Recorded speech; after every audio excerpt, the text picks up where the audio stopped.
Assalomu alaykum, hurmatli kuzatuvchilar, qadrdon dindoshlar. Ota-onam qabrini ziyorat qilishga keldim. Bu yerda ota-onam, singlim mangu makon topgan joy. Agar rizqim shu qishloqdan ko'tarilmagan bo'lsa, meni ham keladigan joyim mana shu makon. Bu 5 kunlik dunyoda xuddi dunyoga ustun bo'ladigandek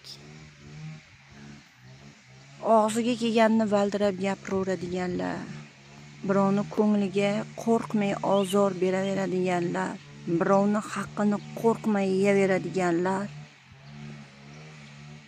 birovni sha'nini qo'rqmay bulg'ayveradiganlar.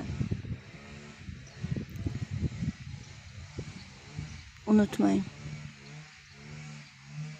Allohdan keldik, Allohga qaytamiz. Mana shu qabriston mahalla qabristoni. Boyi ham, kambag'ali ham mana shu qabristonda makon topgan. Bu boy aka edi, hoji aka edi, yo boy opa edi deb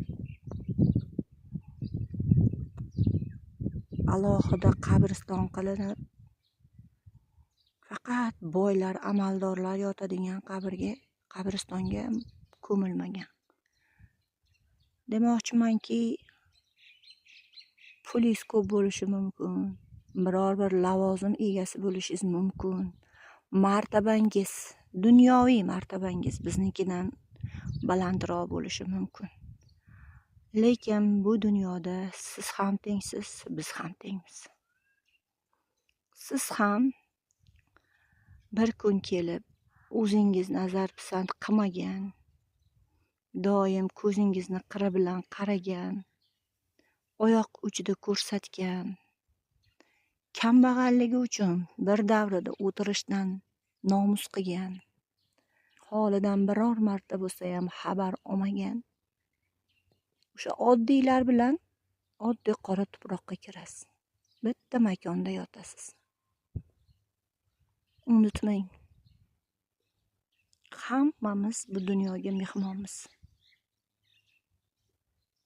Uyingizni balandligi, pulingizni ko'pligi, obro'yingizni balandligi, amalingizni, lavozimingizni balandligi sizni bizdan ustun qilmaydi.